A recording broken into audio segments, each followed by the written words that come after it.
kung ikaw mo desisyon sa paghawa ni iglesia ha, unya paghawa ni iglesia sugid lang taga-sinod ang imong padulngan kamatayon gyud nga way katapusan. Pero ikaw nga nihawa igsoon sa iglesia, ayaw gyud guna nga tungod sa imong paghawa natikalbong ang iglesia. Kaya naginguna daan ang espiritu stagna nga sa katapusang adlaw daghan kay mga brilyante nga mga tao sa iglesia nga mga wala pa ning Ginoo ayaw pagkadlok kay daghan kay ko mga tao nga ipuli niya nang nangawala nga mopadayon sa akong bulaton.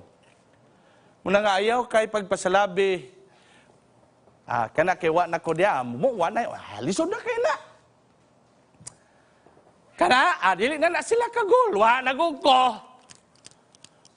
Gamay kapulo anak, kay wa na ko. Igsoon, nasipyat ka.